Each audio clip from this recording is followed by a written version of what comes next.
Now that is what we call the back side to this west side. If you go through Waihe'e and Kahakuloa and then Honolulu Bay, so they obviously have that area.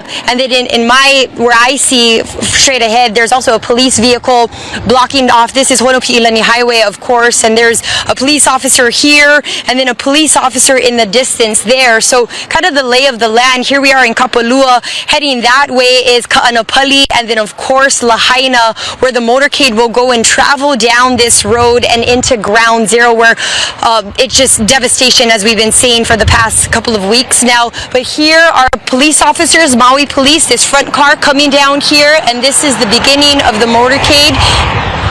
Second police car coming down, and I can see this, as I mentioned, the one way in, one way out of this Kapalua Airport, a very small airport, the only airport here in West Maui.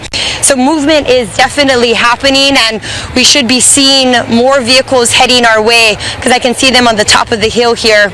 Yeah, Chelsea, we can see it from the pool feed that the cars are moving your way, so they should be there momentarily. We want to go back out live to Chelsea. Her signal has been coming in and out, so bear with us. But Chelsea, I believe, did the motorcade just pass you by?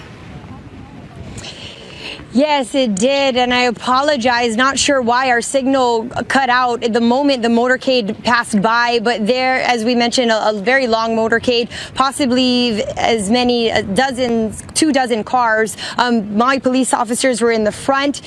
We talked about that beast that was in the middle, and then at the end there, I did see some paramedics and some ambulance, two ambulance in the back, and then a police officer in the back as well. But it just zipped by. You can't even see it in the distance, but of course they're racing down there. I counted; it was difficult to count, but possibly as many as 2 dozen in the convoy. You know, that actually is sort of minimal compared to what we've seen when it goes through Honolulu and they have to close the highways. You'll see the motorcycle officers hopscotching all the way down through the highway. I think that here in Maui, you don't need quite the kind of number of police to secure a situation where he's going to a place that is highly secure already. So I wouldn't think too much about the resources being sucked out of the local, especially when they're going to pay for probably all of it. And Chelsea, it was interesting that you lost signal there. We don't know why, but I've covered other presidential visits, President Trump.